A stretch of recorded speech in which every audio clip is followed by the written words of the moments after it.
Very good day, very good vibes po sa inyo lahat. Reaction TV Base nagbabalik. Reaction. Napakaganda po ng pag-uusapan natin ngayon ha. Magre-react po tayo dito kay Katunying. Meron po siyang sinabi na pabor ako.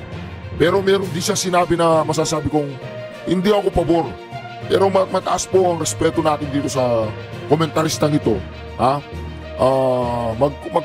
Magre-react lang po tayo. No? It doesn't mean na dahil hindi tayo parehas doon sa mga pananaw natin, sa mga nangyayari sa paligid natin, hindi ibig sabihin na ayaw na natin yung tao o galit na tayo doon sa tao na yun. No?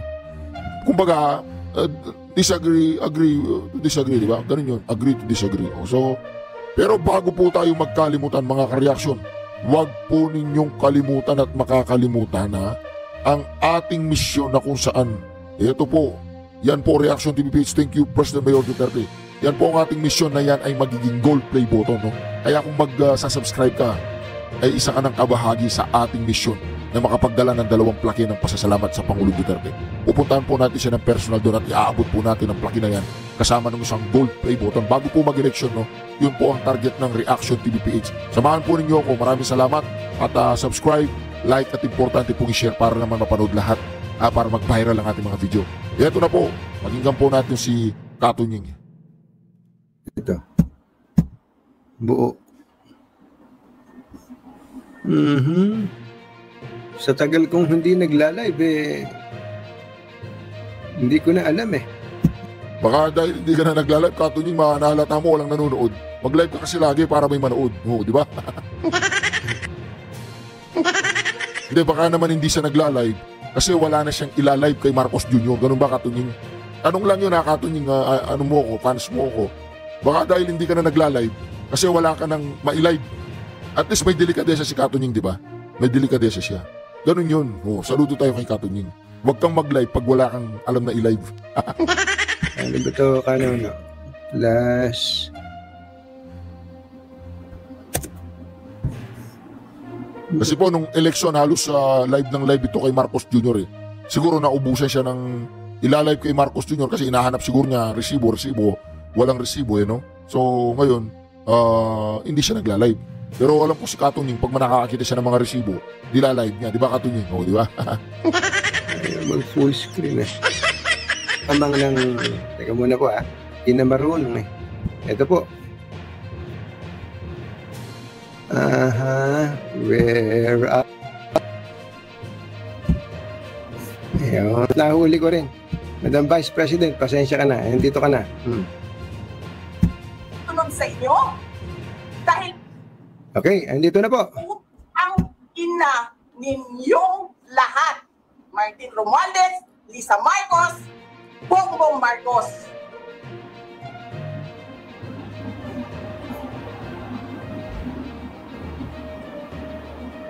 Inigit-git nyo yung mga tao ko dyan sa envelope na yan. Lisa Marcos, naalala mo, nagpadala ka sa akin ng video?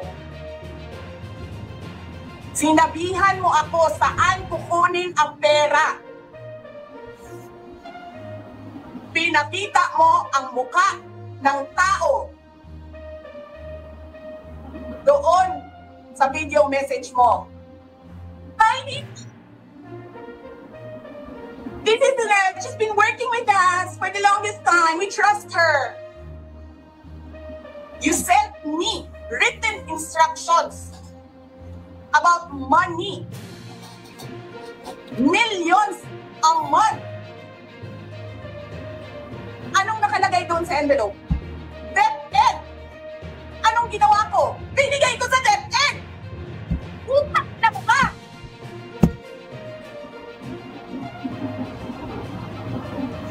Wala ka kang posisyon sa gobyerno, namimigay ka ng pera ng gobyerno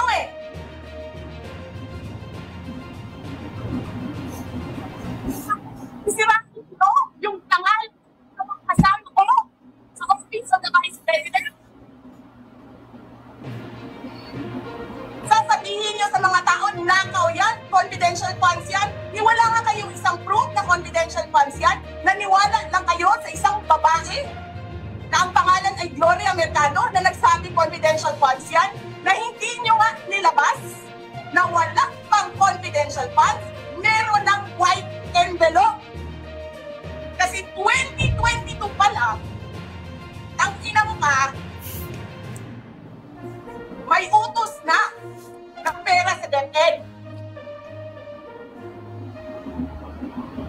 Tapos kami yung nagsisinungaling? Nagbibigil ako eh. Kasi gusto ko lang magtrabaho. Gusto ko lang tapusin nyo na yung fucking ng show ninyo dyan sa House of Representatives para makabalik na kami sa trabaho namin.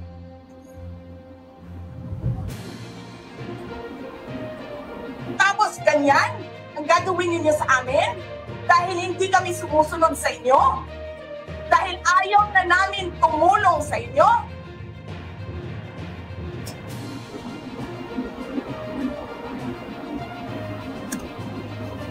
Galit na galit si ma'am, ano? Ma'am, alisin na kita, ha? Stop ko na muna to. Ay, nako. What is happening to our country, Mr. President? Hindi mo alam ang nangyayari sa country natin, Mr. Katunying. Droga, kalat. Pati yung Mr. President mo ayaw magpo-political test, na intindihan mo. O, di ba? Nasaktan ka, namura si Palaka. Diba? O, close sila nun eh, hindi mo alam ngayon. Hindi, nire-respeto natin to si Katunying. Magaling pong komentarista yan. Pero sa pagkakataong ito, ikukomentarista natin. Kahit konti lang, no? Alam ko naman naintindihan ni Katunying ang trabaho natin. At magiging patas naman tayo sa kanya, di ba o ito? Ano nangyari? Ano nangyari sa unit team? Ano? Parang gusto kung pwede lang ibalik yung nakaraan, ano? Anong ibalik ang nakaraan? Anong ibig mo sabihin dyan? Nagsisisi ka, ganun? Si Katunying naman. Ay, nako, grabe. We expected too much from our leaders, pero ngayon po, ang nangyari po sa bayan natin, nahati. Ano? Nahati po ang bayan natin sapagkat may kanya-kanyang interes. Dati, mataas pa ang pag-asa natin. Baka sakaling umunlad ang bayang ito, magkaroon pa ng tsansang umasenso. Pero, ang nangyari po sa atin, kailangan mo ngayong, para bang, kailangan mo ngayong kumampi dahil may nag-aaway na dalawa, kailangan mong may kampihan. Ganun ba mangyayari sa atin? Hindi naman ganyan. Gusto rin naman nating magtagumpay si Marcos Jr. kasi presidente natin yan. Katunying, kahit pagbalik-balik na rin natin ang mundo, presidente natin yan, nais natin siyang magtagumpay. Ang tagumpay niya ay tagumpay natin. Pero paano magtatagumpay ang isang hindi marunong? Katunying, pag hindi ka marunong mag-drive, lagi ka nababangga, di ba? O baka hindi mo manawakan ng manibela. Pero siya nagpresenta na mag-drive, hindi naman pala marunong. Hindi pala yung pagdadrive niya, ibang drive ang ginagawa niya. Yan ba mangyayari sa atin? Hindi ba pwedeng nasa gitna lang tayo? Objectively, pinanunood natin kung saan pupunta ito? Hindi pwede yun. Kahit sa Diyos, hindi pwede sa gitna ka. Hindi pwede. It's either nasa katotohanan ka o nasa katarantaduhan ka, sinungalingan ka, Katunying. Ikaw, Katunying, kung gusto mong gumitna ka mag-isa mo. Wag mo, yung kunyon, nire-respeto ka namin dun. Pero wag mo kami isali sa gitna. Diba? Mataas yung nito, mataas yung IQ ni Katunying. Pero sa puntong ito, hindi tayo pwedeng gumina, Katunying. It's either dito ka kay Palaka o dito ka sa BP Sara o doon ka sa nagdroga na di umano o dito ka sa galit sa droga. Yun lang. What went wrong? Yun siguro ang tanong natin eh. Hindi po ba, mga kababayan? What went wrong? Katunying, si Tambaluslos ang tanongin mo. What went wrong? Gusto niya maging presidente, ginugulo niya yung ngali. Tama? Di ba? Ano bang naging ugat ng lahat ng ito? Bakit ba all praises sila sa isa't isa nung nag-uumpisa up to the time na mag-resign si VP Sara sa kanyang tungkulin bilang DepEd? Maayos pa naman silang dalawa. Ang tinutukoy ko po si Pangulong Bongbong Marcos at si VP Sara Duterte. Pero ngayon po, inabot na tayo ng... Ba't kaya tayo Ano nangyari sa atin, mga kababayan, no? Hindi ko alam, ba't nag-vlog ka ngayon, dati hindi ka nagbo-vlog? Di ba? Dati matagal-tagal kang hindi nag-vlog. Anong dahilan? Tanungin kita, Katunying. Dahil wala ka bang magandang i-vlog patungkol kay Marcos Jr., ganon? O delikadesa? Tama yung ginawa mo, respetado. Tama naman yung ginawa mo kung wala ka namang dapat i-vlog. Okay lang, huwag ka na mag-vlog. Hindi ko alam, baka may mabubutas ka kay Madam Inday Sara ngayon kaya nag-vlog ka, di ba? Ganun lang yung Katunying. Di ba? Idol natin to, ha? Ano nangyari sa atin? Ay, nako. Ano, tigil na natin itong vlog, Katunying. Diretso mo? O, sige, diretso daw natin. Ano nangyari? Ito matindi. Ano? Ito mas matindi. Ewan ko kung isa na to, kung napanood nyo na po ito.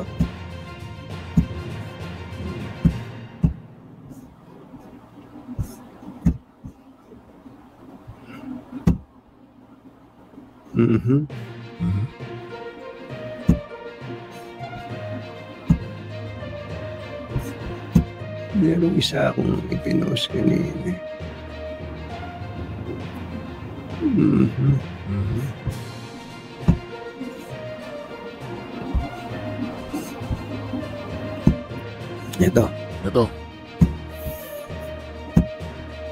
Ito po ito yung mas matindi sa lahat. Huwag ka mag-alala, ma'am, sa security ko. Kasi may kinausap na ako na tao. Sinabi ko sa kanya, kapag pinatay ako, patayin mo si BBM, si Lisa Araneta, at si Martin Romualdez. No joke.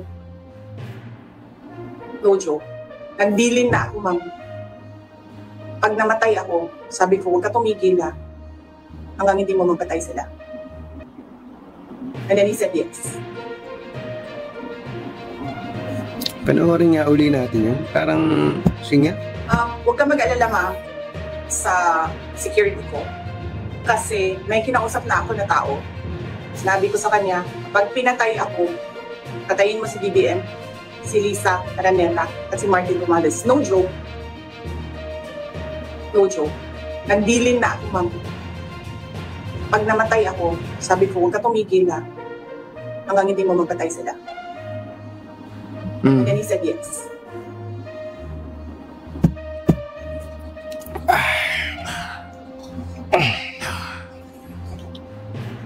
Well, ang premise naman doon, pagka daw po siya ipinapatay, at ang sabi niya, ang the one person who wants her dead, si House Speaker Martin Romualdez. Totoo kayang may ganon?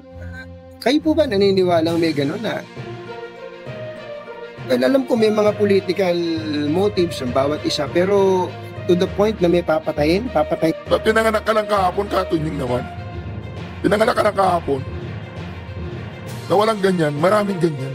Kapitan nga lang may mga naggaganyanan eh. How much more si Tambaluslos influential? Diba? Dito, parang ang ginawa ni Madam Inday Sara, Katunying, security. So gagawin ngayon ni Marcos Jr. tsaka ni Tambaluslos, sila mismo, iingatan nila si Inday Sara. Yun lang. Iingatan nila, sisiguraduhin nila na walang mangyayari kay Madam Inday Sara. Matalino din si Madam Inday Sara, no? So mismo si Marcos Jr. niyan, tsaka si Tambaluslos, iingatan nila yung babae niyan kasi pag nagurgur yan, gurgur din sila. Kaya matalino si Madam Inday Sara. Ano yan? One step ahead yan, no? O ngayon, anong gagawin ni Marcos Jr.? Bantayan niyo si Sara, si Tambaluslos. Bantayan niyo si Sara, walang mangyari dyan. Pag may nangyari dyan, lagot kami. Yeah. Matalino si Madam Inday Sara. Vice President Sara Duterte.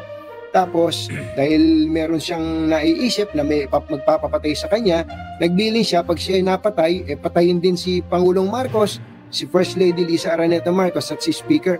Bakit tayo umaabot sa ganun? Tingin ko,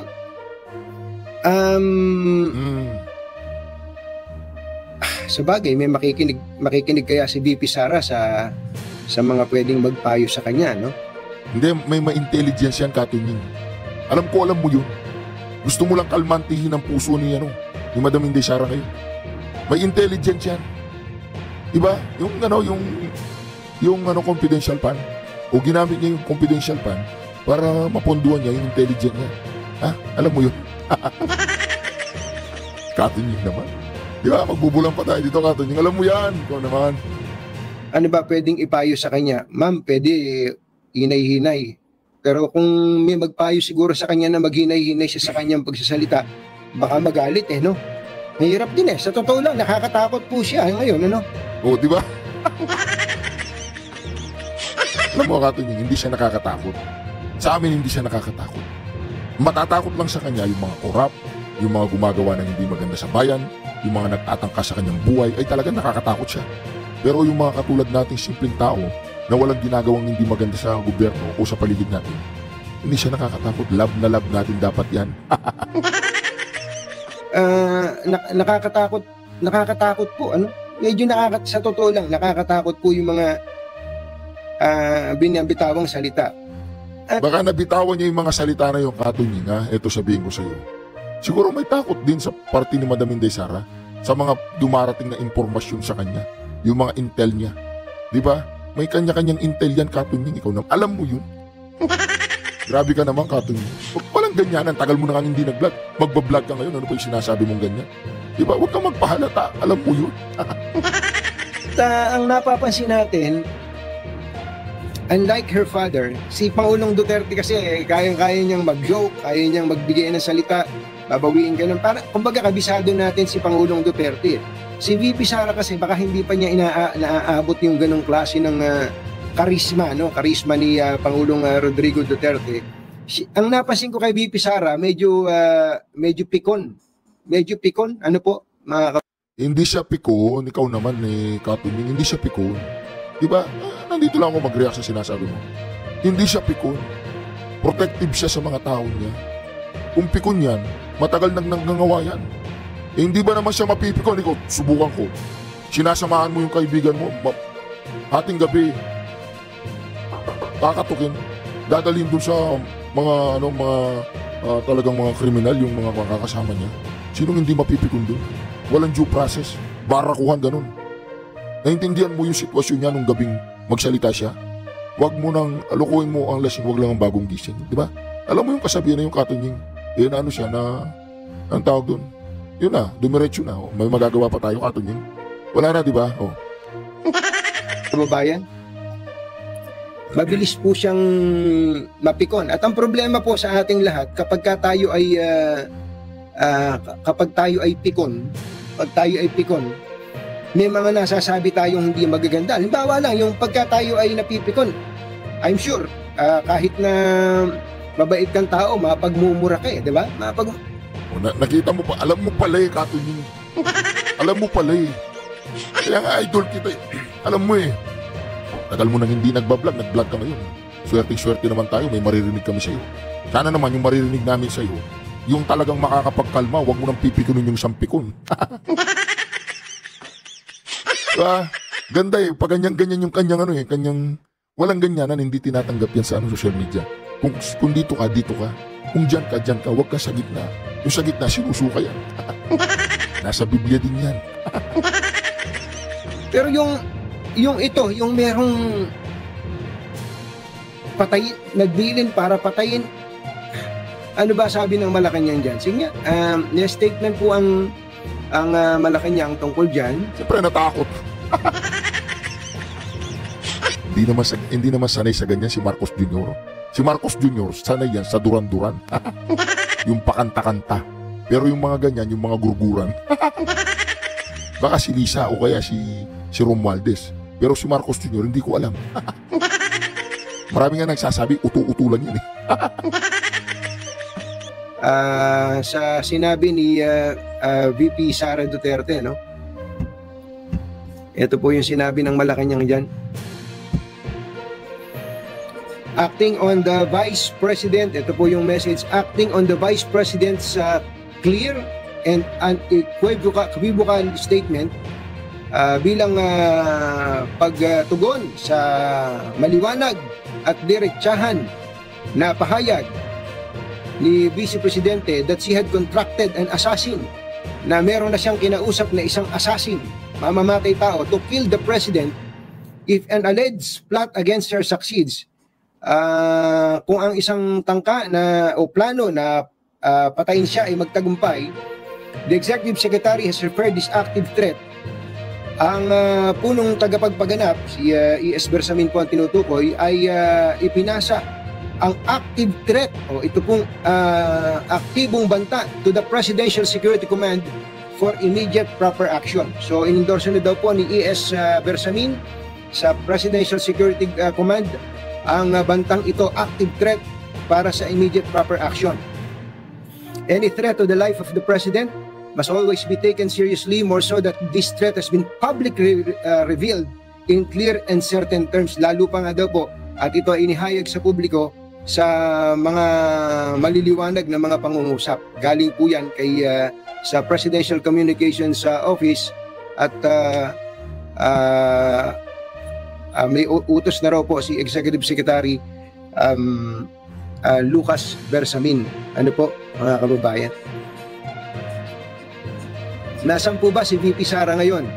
Si VP Sara po ay nasa ospital at sinasamahan po niya sa St. Luke's Hospital. Ito pong si Attorney Zulaika Lopez.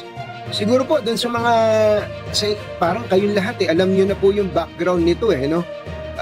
Nagyayaya na daw po ng rally kasi ng EDSA. Itong si Attorney Harry Roque. Puro EDSA naman. Puro kayo EDSA.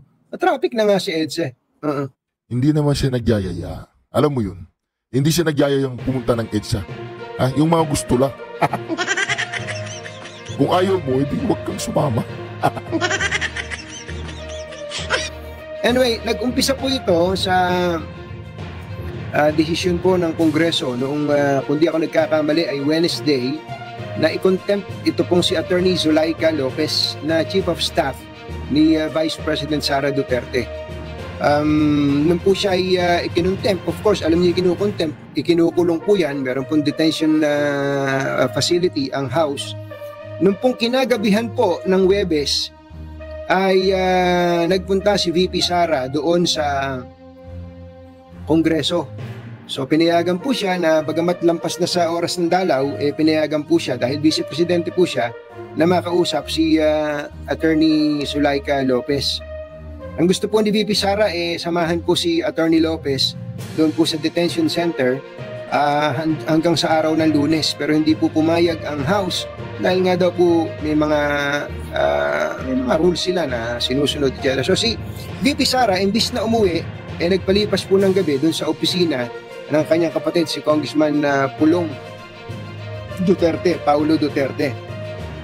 Dahil ayaw pong umalis ni VP Sara sa Congress, medyo kinakabahan po ang House dahil magiging security issue daw po yun. Considering may iba pang nire-request po si VP Sara, isa po dyan ay ang payagan siyang mag-jogging sa paligid, etc. Ano po? Paano magiging security issue? Maniniwala lang dyan yung mabababawang kukote. Katunying. Kasi yung Batasan Complex, isa yan sa mga pinaka-secure na lugar na pwede mong puntahan kapag may gustong, walang pwedeng pumasok na sino-sino dyan. Doon pa lang, at saka may kasama security yan. Di ba? Double security na yun. Di ba? Kaya lang, talagang hindi sila mapakali. Nandiyan si Madam Inday Sara. Alam mo yun, kontrabarata yan. Nandiyan yung hindi corrupt, madidikit yung katulad ni Tambaluslos, talagang mainit yan. Hindi magtatabi yan. Di ba? So, ang naging ending po nun, mga kababayan, kagabi po, para, eto, klaro naman parang klaro ang statement ng Sergeant at Arms na gusto nilang para i-flash out ba ito si VP Sara para umalis na rin siya sa Kongreso, alisin na rin dun si Attorney Zulaika Lopez para po dalhin sa Correctional Institute for Women. O sa tingin mo, tama yun? Mali ba si Madam Inday Sara nandyan? Palagay ko hindi. Sa kapatid niya yung opisina, di ba? Palagay ko hindi mali. Nagiging mali lang kasi talagang naiimbyer na yung mga, siguro mga bakla yung ibang kongresista dyan. Meron bang bakla sa mga, o pasintabi po sa mga, mga bakla, hindi po ginagamit lang to. Alam niyo na, hindi naman anong tawag doon? Para anong tawag doon yung discriminate. Para ma-discriminate yung mga bakla. Hindi naman po. O ngayon, di ba? hindi sila komportable, nandiyan si Madam Inday Sara. Sa Mandaluyong, ayun, humarang na po dun si VP Sara, nagsalita, nagpa-press con po sila sa pamamagitan po ng Zoom, ano po. At ayun, kaya nga po nalaman natin na kinuha pang abogado, tumatayo pong personal lawyer ni Attorney Zulaika Lopez, si VP Sara. Ewan ko kung hanggang ngayon meron po silang arrangement tungkol dyan. So apparently dahil sa panic attack, dinala po sa una is sa Veterans Memorial Medical Center si Attorney Zulaika Lopez, sinamahan po siya ni VP Sara, at later on at 5 o'clock in the morning kanina, dinala po naman siya sa St. Luke's Medical Center. Pero the order of the house stands na pagkagaling daw po sa St. Luke's ay dadalhin po sa Correctional Institute for Women. Ito po si VP Sara, mga kababayan. Hindi mali ho. Hindi pala si VP Sara, diba? si Attorney Zulaika. Pero dahil ayaw ang humiwalay sa kanya ni VP Sara, parang ang dating tuloy nun you and me against the world. Si VP Sara at saka si Attorney Zulaika. Ako naiintindihan ko yung point ni VP Sara. Ayan po, kita nyo, ayaw bumitiw nitong si Attorney Zulaika kay VP Sara. Matagal na siguro silang magkasama, matagal na po silang magkasama. Baka po ayaw ni VP Sara na kumbaga madamay yung kanyang mga tao, especially ito pong kanyang kaibigan, doon po sa problema niya. Pero kung babalikan po natin, kaya naman po nadamay yung mga iba-ibang mga tao. Kaya nadamay yung iba-ibang tao, mga tauhan po nila, those people who are working for the Vice President, sapagkat ayaw talagang humarap ni VP Sara sa Kongreso. Pero ngayon, gusto pala niyang tumira sa Kongreso, magstay sa Kongreso. Mga kababayan? So, ikaw naman, Katunying, ang tagal-tagal mo nang hindi nagbablog, ganyan pa yung vlog mo. Hindi naman sa ayaw niyang humarap. Hindi lang niya masikmura, yung kaharap niya doon si Castro, convicted. Yung isa, may utang daw na 9 million, hindi niya masikmura.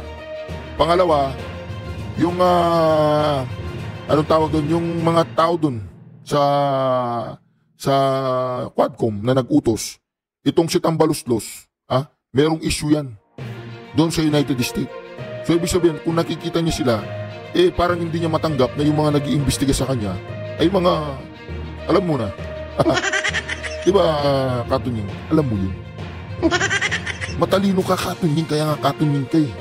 Diba? Huwag naman ganyan. Matagal ka nang hindi nagbablog, hindi. Ayusin mo naman ang konti.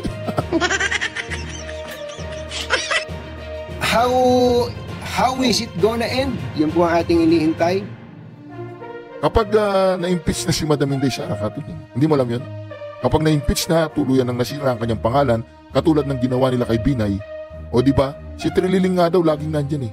Sino bang sumira kay Binay nung panahon niya? Di ba ang ginamit nila si Trililing? Si Rojas, tsaka si Noynoy. Ginamit nila si Trililing gano'n. Kasi kasama nila yun, di ba? Mga liberal. Ganyan ang ginagawa nila. Si Trililing daw, di umano siya yung kaut-utan dila. Tanungin mo kasi ganang mamamayan. Nanonood ako sa kanila. Alam nila yun. Nakita sa camera daw si Trililing, di umano. Yung ganang mamamayan, kabaro mo yung mga yun, di ba? Ganun yun, Katunying, alam mo na ngayon, How is it gonna end? Sana po ay maging maganda pa rin ang ending nito. Ang kwan lang natin dito, mga kababayan, sa totoo lang, ang ikinalulungkot natin ng higit dito sa pangyayari po na to, mga institutions po ito eh. Ito, sasabihin ko sa inyo yung diretso Ang kagandahan po ng ating nalalaman, ang paggastos ng Confidential and Intelligence Fund, nagkakaroon tuloy tayo ngayon ng ideya kung paano hindi lang sa OVP, pati sa iba pang mga government agencies na may confidential fund, kung paano po nila pinaglalaruan ang pondo ng bayan. Yung pong tanong na dapat bang busisiin ang paggamit ng confidential fund, palagay ko hindi lang sa opisina ni VP Sara. pati na yung iba pang mga government agencies na may confidential fund, it's high time to set a specific system and, well, siguro mga protocols para po hindi naman nilulustay ang pondo ng bayan. Yan, tama yan. Di ba, pabor tayo sa sinasabi ni Katunying. Pabor ako dyan, kudos sa'yo. Di ba, it's a high time. Di ba? Pero paano mo bubusisiin yan? Sino mag-o-audit sa mga taga-kongreso kung sila ang nag-a-approve sa pondo ng COA? Paano magkakaroon ng lakas na loob ang COA na gipitan ng kongreso o mga kongresista sa kanilang quote-unquote confidential fund, sino man ang nabibigyan dyan sa kongreso, kung sila ang may hawak ng purse na pag ginipit nila ang kongreso, tatamaan yung COA. Di ba? Conflict of interest. Dapat ang COA may sariling ano yan. Automatic pondo. Wala hindi na idadaan yan sa kongreso. Hindi. Dumadaan sa kongreso. So ngayon, siyempre ang COA, kinakabahan. Di ba? Sila may hawak ng pondo. Alam mo yan, Katunying, ikaw naman. Katunying ka eh. Alam mo yan. I'm talking only about the confidential and intelligence fund. Kasi kita-kita natin kung gaanong binalahura po ito eh. Kaya lang, ang problema po lang, sa totoo lang, kaya po medyo sensitive po itong issue na to dahil meron na pong hidwaan ang House of Representative Leadership at saka si VP Sara. Pero alam niyo kung hindi si VP Sara to, si another government agency, matutuwa pa rin ako eh. Dahil nakikita natin kung paano, di ba, kung paano nilalapastangan ng pera mo. Pera mo po yun, kabayan. Pera mo yun. Pera natin yun eh. So ibig sabihin, Katunying, naniniwala ka nilalapastangan ni Madam Inday Sara yung pera natin. Di ba, ang usapan kasi dito si Madam Inday Sara, di ba? So ibig sabihin, naniniwala ka na si Madam Inday Sara, guilty siya. At si BBM, lahat ng mahawak ng mga hindi sila guilty, gano'n. Di ba? Alam mo naman yun. Ginaganon lang nila. Ito, kalimutan natin si VP Sara. Ganyan. Si VP Sara. Ganyan. Yan, magkakasundo tayo niya. Sa totoo lang, hindi ko pa po napanood ito. Ngayon ko lang mapapanood, promise. Hindi ko ni-review o ano. Ngayon, in pronto, habang pinapanood ko si Idol, nagre-react ako. Di ba? Pero meron siyang sinasabing tumpak. 100% agree ako sa kanya. Meron din naman siyang sinasabi na hindi tagilid, hindi ako masyadong agree. But the respect is still there. Wag po tayong yung ma-misunderstood nyo ako, no? Na against ko kay Katunying. Hindi po ako against yan. Ano lang tayo? Issue-based, di ba? Issue-based lang. Yan po, nakakagalit naman talaga na nakita natin, i-withdraw ang daan-daang milyong piso mula sa Land Bank, tapos hindi natin alam kung paano yung ginagastos, kung kani-kaninong acknowledgement receipt lang ang inilalagay doon. Happy ka ba doon, kabayan? Kasi nga, ang requirement, acknowledgement receipts lang. Pero yung Office of the Vice President, Katunying, inihingan daw ng resibo. Sila lang ang inihingan ng resibo. Tama, acknowledgement receipt lang ang kailangan ng COA. Kasi yun naman nakasad sa batas. Yun lang, wala na. Acknowledgement receipt lang. Hindi natin pwedeng question yun. But having said that, siguro it is high time na busisiin ang lahat ng confidential fund use ng iba't ibang mga government agencies. At kung meron ng House of Representatives na ganyan, dapat mabusisi din natin. Hindi, maganda, Katunying. Ang suggestion ko, yung House of the Representative, hindi na hawak ng pera. Fully legislation lang sila. Walang hawak-hawak ng pera, walang patungkol sa kontrata sa mga construction, akap, wala silang power dyan. Purely legislative lang sila. Palagay ko, wala nang tatakbong kongresista. Wala nang pera, di ba? Kaya ngayon, silang mayawak ng purse. Anong gagawin natin? Di ba? Because no one is above the law. Tama ka dyan. Hindi po ba? Tama. Ang problema po kasi, halimbawa, yung COA natin. Ang COA. Huwag magagalit ang COA, ha? Ang problema po sa COA, may mga resident auditor po yan. Nasaan po ba resident auditor? Kaya nga tinawag na resident auditor nung isang ehensya. Maniniwala kayo, again, huwag kayong magtatampo, meron na pong itong mga napatunayan in the past na yung COA mismo ay kasabwat ng mga government agencies.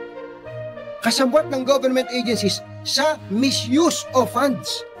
Kaya hindi po pwedeng iasa sa COA. Bagamat dapat ang presumption of... Galing ni Katunying, alam niya yun eh, no? Ngayon mo lang nalaman yun, Katunying. Alam na ng taong bayan niya, matagal na. Ha? Dekada na alam na yung mga kasabwatan sa gobyerno. Yung tinatawag nilang ano ba yun? Redis? Alimutan ko yung term, pasisya na po kayo, ha? Yung parang fixer, gano'n yun. Ang presumption natin, may regularity sa pagtatrabaho po nila. So, yes, nabuksan ni VP Sara, pero this should not stop with OVP. Dapat lahat ng may confidential funds, daang milyon, bilyon piso, ginagastos lang po nila sa ganyan. Ang kalimutan na natin yung confidential fund, Katunying. Yung flood control fund na lang. Oh, katiting lang yung confidential fund, consider. Di ba? Yung flood control fund, yung DepEd fund, maraming fund yan. Tanungin mo si Tambaluslos, magaling siya dyan. Dahil according to Madam Inday Sara, marami siyang nagastos ng pagtakbo noong nakaraan, 2022. Sabi niya, babawiin daw niya lahat. Hindi ko alam kung nabawi na niya. Palagay ko, di ba? Nabawi na niya yung mga, alam niyo na, yung lakas niya na nawala. Kasi nung panahon ng eleksyon, Katunying, napagod. Mga kababayan, nakikita niyo po ba yung sitwasyon? Kaya lang, ang problema kay VP Sara, sa totoo lang, ako kampi pa nga ako sa kanya sa una, kaya lang, dapat medyo nirerendahan niya yung kanyang sarili sa pagsasalita. Katunying, ngayon, hindi ko alam kung nagmamangmangan ka or nag-ano-ano ka yung nagkukunwari ka. Duterte yan. Di ba kilala yung mga Duterte? Naninibago ka? Ngayon ka lang naninibago sa mga Duterte? Ha? Ngayon ka lang naninibago? Di ba in-interview mo si Palaka? Di ba? Sweet sa interview ninyo. Ayun. Duterte, hindi ka pa sanay sa mga Duterte, Katunying. Okay, ay po your information. Duterte, normal sa kanila yan. Tanggap ng bayan ang kanilang karakter. Tanggap ng bayan ang kanilang estilo. Di ba? Kaya nagtataka ako sa iyo, Katunying. Ba't nanibago ka ngayon? Di ba? Naninibago ka sa mga Duterte. Ganyan sila. Normal sa kanila yan. Para sabihin niya, naiisip niya, pinupugutan niya yung mga... those words should not come from the mouth of a sitting vice president. Number 2. Pero si Pangulong Duterte, sinabi niyang itatapon niya sa Manila Bay lahat ng mga pusher drogista, hindi mo siya sinita nun? Anak yan ni Rodrigo Roa Duterte. Yung ganong mga pananalita, normal sa kanila yung sa Davao. Di ba? Normal sa Davao yun, kaya ang Davao, tahimik. Tahimik ang Davao, di ba? Oh, ngayon, alam mo na, Katunying. Katunying, idol kita eh. Alam mo yan. Duterte yan, normal sa kanila yan.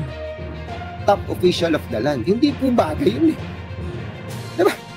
Yung mga ganon, salita ng kanyon eh, salita ng napipikon eh, no? Hindi, salita ng Duterte style yun. Si Katunying naman eh. Ay, grabe ka naman, Katunying ha. Hindi mo alam, Duterte, normal yan. Normal sa kanila yan. Naninibago ka ngayon dahil close ba kayo ni tanong lang to, Katunying ha. Close ba kayo ni Lisa Araneta? Or ni Bongbong Marcos? Hindi ko alam. Kung close kayo, ngayon kung close kayo, naiintindihan kita ngayon. Sa posisyon mo, naiintindihan kita. Nasasaktan ka nung sinabing pupugutan ng ulo si Marcos Jr. Nasasaktan ka nung sinabing yung envelope galing kay Palaka. Nasasaktan ka sa mga statement ni Madam Inday Sara na yun nga, gugurgurin niya yung tatlo si Romualdez, si Lisa Araneta, si Bongbong Marcos kapag may nangyari kay Madam Inday Sara. Naninibago, Duterte nga yan. Normal sa kanila yan at tanggap yan ng mamamayan. O ngayon, kung halimbawa lang ito, Katunying, kung close ka sa dalawang yun, ngayon nauunawaan na kita. Alam ko na yung kusang ka nang gagaling. Di ba? Ganun lang yun. Pero hindi ko sinabing close ka. Halimbawa lang na close ka. Di ba, Katunying? Idol ko yan. Oo. Salita ng napipikon. Hindi. Pinipilit mo salita ng napipikon eh. salita yan ng Duterte, normal yan, Katunying. O naman. O, di ba? Alam mo yon. Palagay ko napikon si Katunying nung nagsalitang ganyan, no? Totodasin ko si Marcos Jr., si Lisa Araneta, na-hurt ka ba? Tanong lang, Katunying, na-hurt ka? Kung hindi ka na-hurt, okay. Nagtatanong lang ako, kung na-hurt ka, okay din sa akin. Diba? Kaya walang mangyayari sa bayan natin. Ang tanong. So ibig sabihin walang nangyayari sa bayan natin dahil sa sinabi ni Madam Inday Sara sa mga statement niya? Ganon? Anong tanong? Sige, diretso mo. Ako ba ay naniniwala na garapal ang katiwalian sa pamahalaan sa ilalim ng kasalukuyang administrasyon? I-quote niyo po ako dito. Ako ay naniniwala na garapal ang katiwalian sa pamahalaan sa ilalim ni Pangulong Bongbong Marcos ngayon. Eh siyempre, alam mo naman, alam na ng taong bayan yun. Kasi pag hindi mo sinabi ang Katunying, talagang halatado ka na. Alam na ng taong bayan yan kahit hindi na kita i-quote. Eh kung ako lang i-quote ng taong bayan, araw-araw kino-quote nila ako. Ipa-quote-quote pa si Katunying, no? Tawagan nga kaya natin si Congressman Marcoleta, no? Samaan niya tayo dito para naman maganda yung usapan. Congressman Marcoleta, kausapin mo si Katunying, sabihin mo sa kanya na ang lahat ng yan, yung mga quadcom na yan, ay puro mga mali, di ba? Mga Katunying, pakinggan mo kasi si Congressman Marcoleta. Hindi, naintindihan ko si Katunying. Siguro hindi siya sanay dun sa sinabi ni Madam Inday Sara na kapag may nangyari sa akin, mayroon na akong kinausap na tutudasin nila si Romualdez, Lisa Araneta, tsaka si Bongbong Marcos. Nakakatakot talaga yung Katunying. Kahit ako, nasyak ako eh. Di ba? Pero nung gumanon ako, ay, Duterte pala to, okay lang yan. Pero naintindihan ko si Katunying, nakakasyak talaga yun, di ba? Kahit sino nasyak eh. Sabi niya, huwag kang maglala sa akin. Sa aking safety. Ito, sabi niya. May kinausap na akong tao. Yan, ganyan. O, pag may nangyari sa akin, hindi siya titigil habang hindi niya natutudas ng tatlo na to.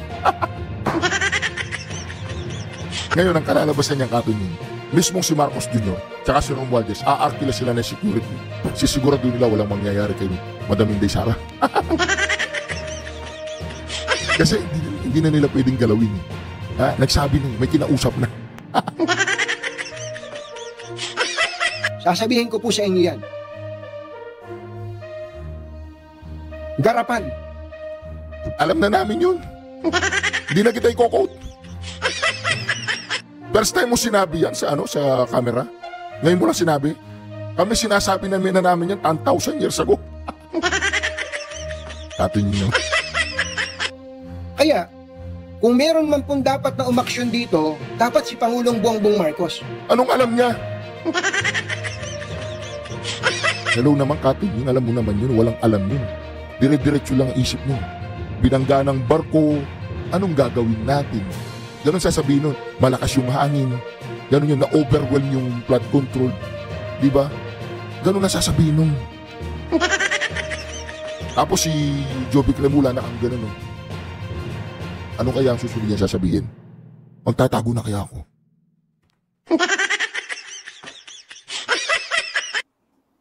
Si Pangulong Bongbong Marcos should act immediately.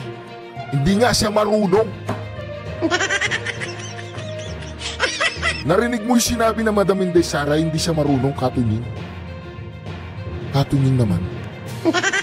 Ngayon na, dapat magsalita si Pangulong Bongbong Marcos tungkol sa mga porsyento ng mga congressman pati ng mga senador sa mga government projects. Takot nga, di ba, tahimik si na Castro, mga leftist, tahimik. Yung mga mainstream media, sabay-sabay, kumaawit sila sabay-sabay. Tahimik din. Ikaw naman, Katunying, parang hindi mo alam ang nangyayari sa paligid. Anong aaksyonan ni Bongbong Marcos? Diba? Nung panahon pa nga lang daw nangalalan ayon kay Madam Inday Sara, yung perang binibigay, hindi nila ginagamit sa kampanya. How much more kung may makukulimbat pa sila? Pagka hindi nagsalita si Pangulong Bongbong Marcos Jr. dito, gusto kong sabihin, kinukonsinti niya ang katiwalian sa pamahalaan. Ngayon mo palang alam.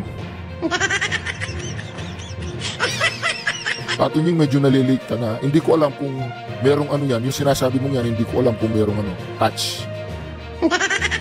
But wait. Wala bang, but wait.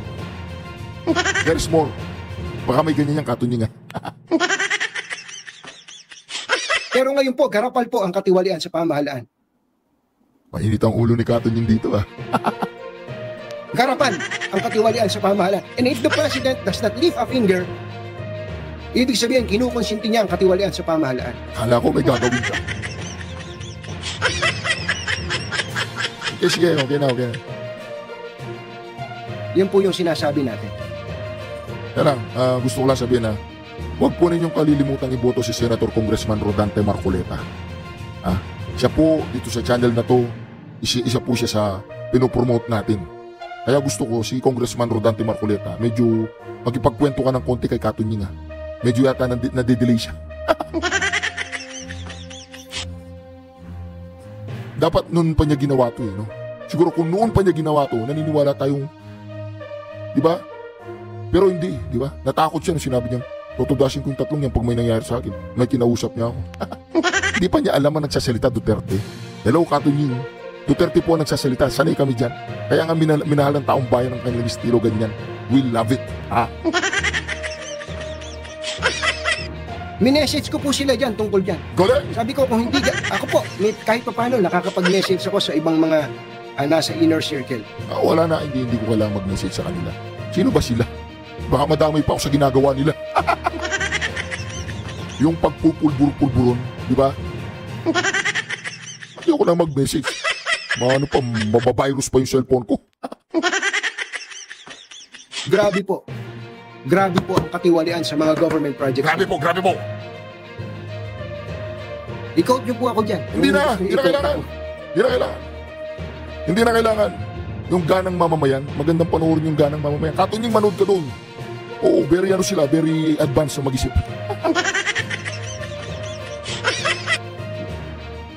Sa totoo po, ito hamon sa Pangulo. Walang alam yan. Alam mo yung tapos kang taekwondo tapos sinahamon mo yung walang alam. Paano mo aamunin yan? Wala nga decision making. Katunying, hello Katunying, ikaw si Katunying, alam namin. Respetado ka namin. Magbigay ka naman ng medyo ano, alam mo na yun. Sa Pangulo, dapat gawin niya. Pero, that does not give the Vice President the license to do what she wants to do. O diba? But wait, there's more. Sabi ko na sa'yo, may catch eh. Katunying naman, huwag kang pahalata Wala nang ginawa ang Kongreso, Katunying, for your information. Inuubos nila ang resources natin. Ang topic lang nila si Madam Inday Sara at si Pangulo Duterte. Hindi mo alam yun? Hindi mo alam? Wala silang ginawa, tinrabaho dyan, kundi yung dalawang mag-ama. Sila lang ba ang mandato nila? Na sa Kongreso, ang mandato lang. Wala na ba silang ibang trabaho? Diba, Katunying? Alam mo yan, huwag kang magpahalata naman. Yung mga pinagsasasabi niya na to, ugali ba ng nasa katinuan yan? Huwag kang magsasalita ng ganyang Katunying. Katinuan ha, hindi maganda sa pandinig namin yung katinuan. Si Marcos Jr., hindi siya nagpapapolitical test. Sa palagay ba ninyo, hindi nangangamba ang taong bayan? Kung yung presidente nasa katinuan? Katunying. Si Lisa Araneta, lahat ng iskandalong pinasok niya, di ba ba't hindi niya sagutin? Di umano.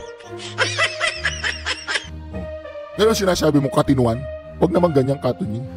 Wag ganyan, Duterte nga yan. Ba't ngayon ka lang nasisyak? Nag-text ba kayo ng dalawa ni Lisa Araneta? Ano lang. Tanong lang. Nag-text ba kayo? Katunying, magsalita ka naman. Pagtanggol mo naman kami, ganun ba yun? Tanong lang yan, Katunying, tanong lang kasi idol kita.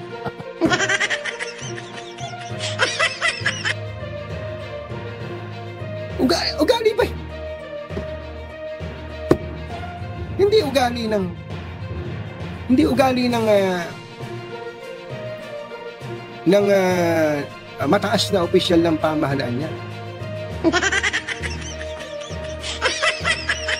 Patawag kayo, patawag.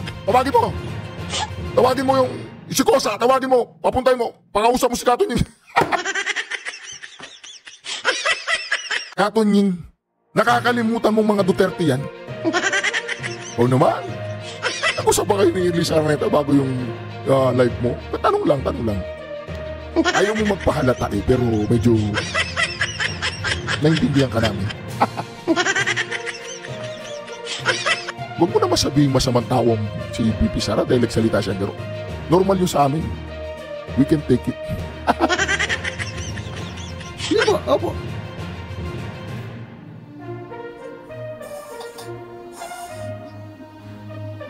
Ako yun lang, ito, usapan na tong, usapang diretsahan. Tantanan nyo na yung pagbili-bili ng mga projects. Panahon pa ni, alam ni Pangulong Duterte to, panahon pa niya. Yung mga kongresista, binibenta nyo yung mga projects. At nagpatuloy ito ngayon. Hindi panahon ng Pangulong Duterte yan. Panahon pa nung unang panahon. Ba't kinuot mo? Ba't sinabi mo si Pangulong Duterte? Panahon ba ni Marcos wala yan? Panahon ni Cory wala yan? Panahon ni Ninoy wala yan? Ba't sininggal out mo panahon ng Pangulong Duterte? Ikaw naman, Katunying, idol kita eh. Wala naman ganyan na Katunying ka, yung respeto sa iyo ng mga nakikinig. Huwag mo naman bawasan. Pagka hindi po nilubayan yan, ito pong mga bili-bili ng project na yan, maniwala kayo, we are going to the dogs. Naniniwala ko doon. May problema ba ang administrasyon? Meron.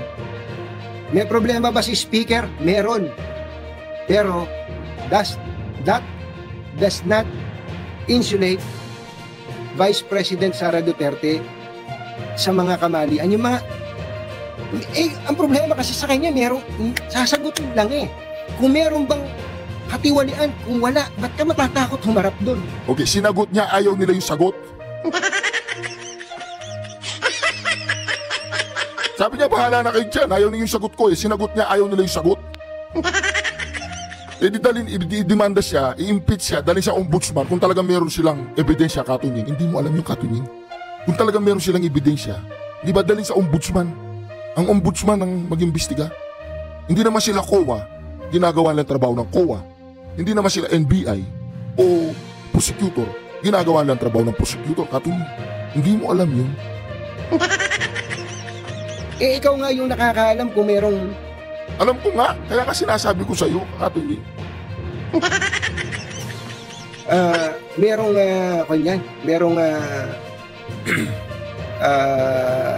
katiwalian yan o wala. Saka naman nakakita. Apat na withdrawal ng 125 million each, kalahating bilyon. Sabihin nyo, hindi nyo alam kung yung mga papel na hindi dumaan sa inyo. Hindi po ba?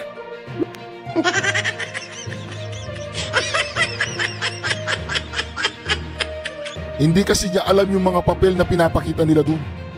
Katulad ni Gloria, yung envelope. Di umano, galing pala kay Palaka. Kaya nga hindi ka na masyadong nagla-live, Katunying.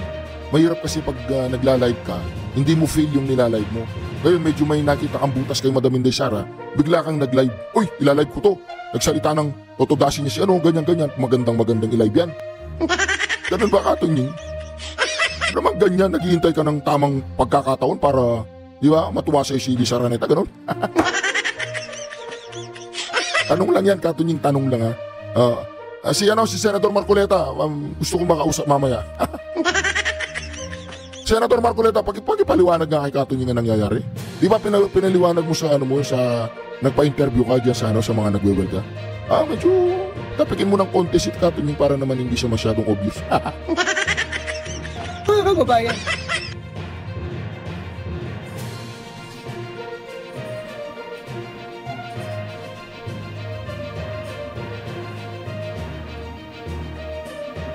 overtime na tayo, Katunying. First time po ma-overtime dito sa vlog natin, Katunying, ha? Bilisan mo naman.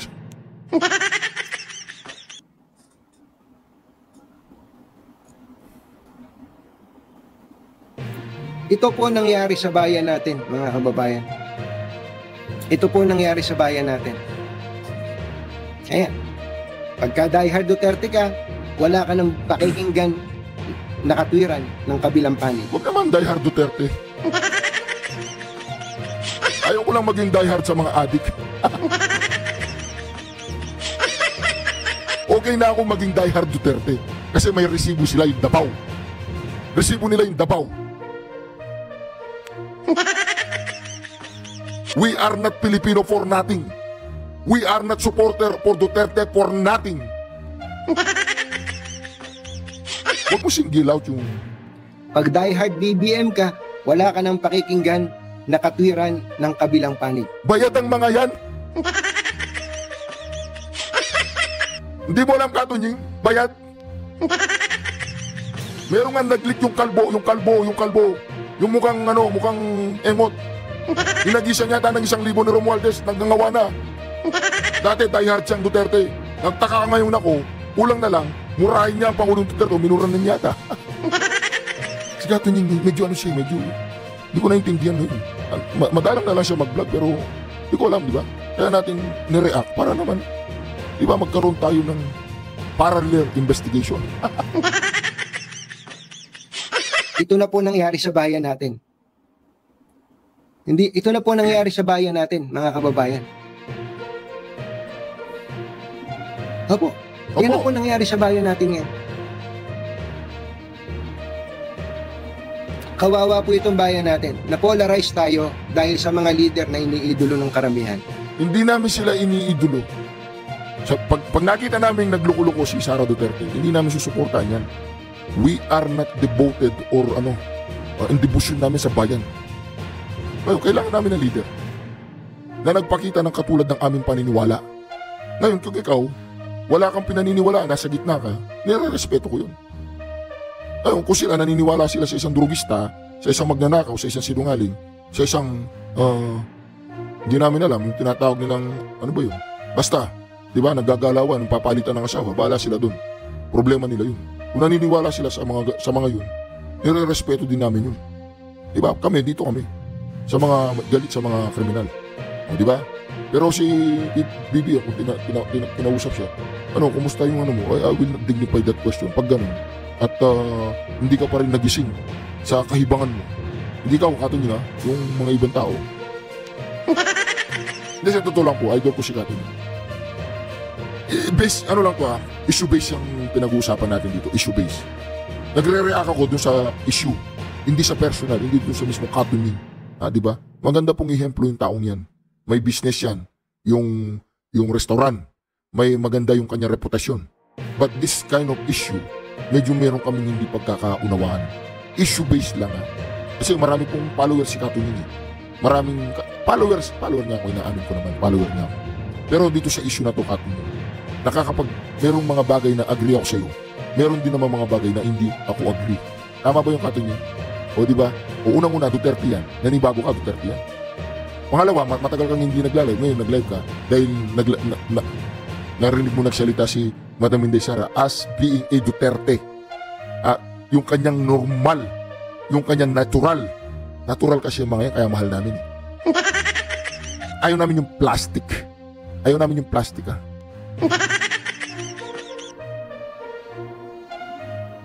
Hindi po ba?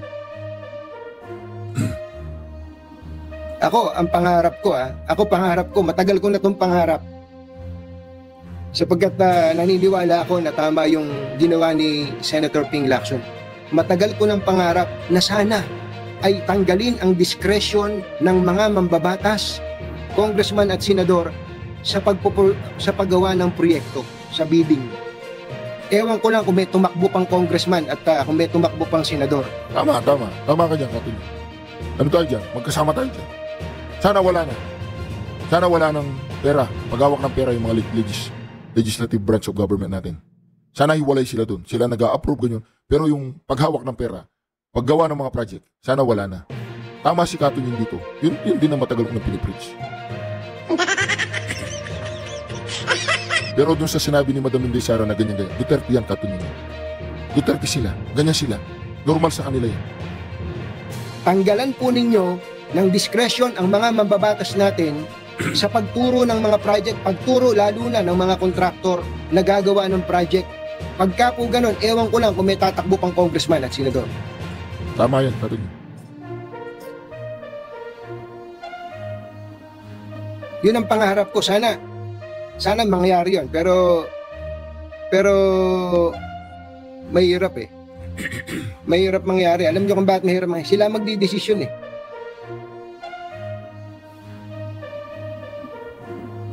Yun ang problema natin, mga kababayan.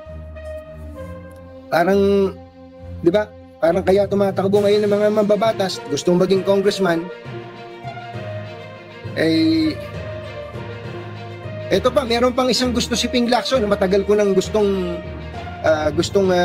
mangyari. Alam niyo po, kaya itong Ping Lacson na to, nanghihinayang ko kay Senator Ping Lacson eh. Sana si Senator Ping Lacson ang naging presidente ng Pilipinas eh.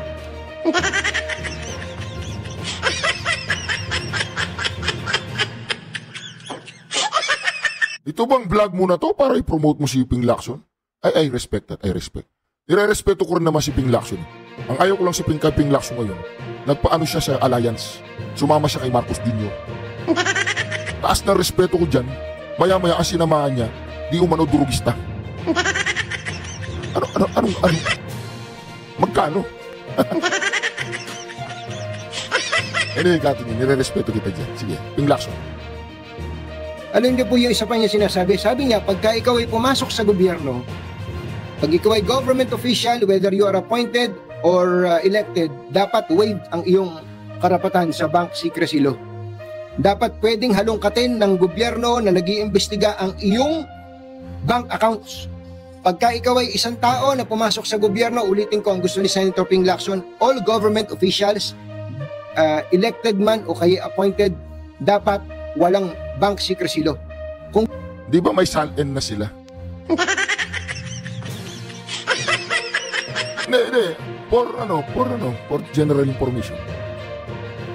Sir, hindi mo ba alam may SALN sila? Ibig sabihin yung SALN nila hindi natin mapagkakatiwalaan. So kung hindi natin mapagkakatiwalaan, yung bank secrecy law ba, yung usapan dito, yung pera lang nila sa Pilipinas? Yung pera nila sa overseas, hindi usapan yun, yung offshore nila? Ano yun? Hindi na natin pwede pakialaman yun eh. Hindi naman natin alam kung saan yung mga vault nila doon sa ibang bansa, di ba? Bili siya ng bahay sa New York, may vault siya doon. Alam mo yung sir, hindi. Gusto po nating matigil tong katiwalian sa pamahalaan. Gusto ko rin. Kung gusto nilang matigil ang katiwalian sa pamahalaan, ano po yung dalawa lang muna at marami pa namang iba. Ano pong una, tanggalan ng diskresyon ang mga mambabatas sa pagpili ng mga projects at lalo na sa pagpili po ng mga kontraktor. Lilinawin ko lang po Lilinawin ko lang si Katunying. Hindi naman sa dahil hindi ako masyadong agree sa iba sinabi niya. Ang tanong lang, pinipitik mo ba si Madam Inday Sara? Tanong lang yan, tanong lang.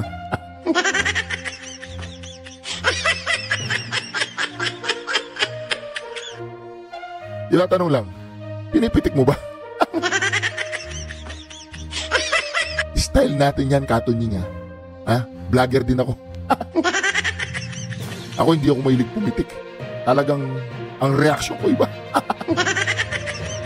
Hindi nila trabaho yon. Number 2, dapat pag official ka ng gobyerno, gaano mang kataas ang posisyon mo sa gobyerno, gaano mang kababa ang posisyon mo sa gobyerno, dapat waive ang iyong karapatan sa bank secrecy law. Dalawa lang. I support that. 100. Kung halimbawa yung mga kayamanan ko, pinapangalan ko dun sa ibang tao, tita ko, o sa nanay ko, o sa kaibigan ko, tapos pinangalan ko sa kanya, tapos meron kaming waiver na hindi pa rin niya pwedeng galawin yun. Hindi mo alam yung Katunying. Tsaka hindi na sila nagano ng pera dyan sa bangko na marami. Nandun sa vault, puro gold. Gold bar. Diba? Gold bar. Nakita ko yan kay kay Governor Chavit Singson, meron siyang vault sa bahay. Yung binlag nila. May mga gold bar doon. Wala naman, pasukin natin kada bahay ng mga yan. Tapos, alugugin natin yung mga vault nila. 100%. Opo. Dalawa na yun. Major po yan, mga kababayan. Mabubusit ka eh. Ang problema ngayon, contractor mismo, congressman eh. Oo.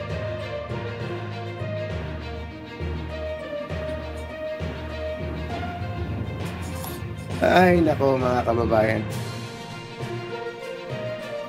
Nakakalungkot. Ang pinaka nakakalungkot po dito, sa totoo lang, yung nag-aaway-away tayo dahil sa mga politiko. Nag-aaway-away tayo dahil sa mga tinamaan ng magaling na yan. Natuto lang tayo mag-computer. Kung mag-akusa tayo sa kapwa natin, ganun na lang. Hindi ba?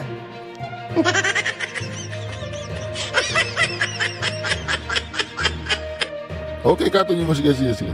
Pero ako, sana dumating ang araw na mangyari yun. Ang totoo, gusto kong ma-discourage ang mga politiko na magpolitiko eh. Gusto kong ma-discourage ang mga congressman na tumakbo. Gusto kong ma-discourage ang mga senador na tumakbong senador. Opo, mga kababayan. Anyway, Tapos ka na, Katunying, ha? Nag-overtime ako dahil sa'yo. Di ba? Huwag naman ganun, Katunying. Duterte yan, ulitin ko, Duterte. Nung sabi ng Pangulo Duterte, tatapon ko sila sa Manila Bay. Gumaganyan tayo lahat, oh. Anyway, Katunying, maraming salamat sa iyong mga vlog. Matagal ka nang hindi nag-vlog, di ba? Medyo tagalan mo ng konti kung ganyan ang mga ano natin. Kasi lahat na sinabi mo, alam naman namin, eh. Hindi pala namin alam na nibago kayo kay Madam Inday Sara. Okay, Katunying, God bless you. Nire-respeto ka namin at issue-based lang tayo. Hindi, mataas po talaga ang respeto ko dito sa tao na to. In fairness, goods to. Pero dito sa issue na to, patungkol kay Madam Inday Sara, hindi. Thank you but not thank you. Syukran sa inyo po lahat. Subscribe po kayo sa channel natin. At subscribe din kayo sa channel ni Katunying, ha? Yung Katunying, courtesy po sa kanya to. Salamat, Katunying. Mabuhay ka hanggat gusto mo.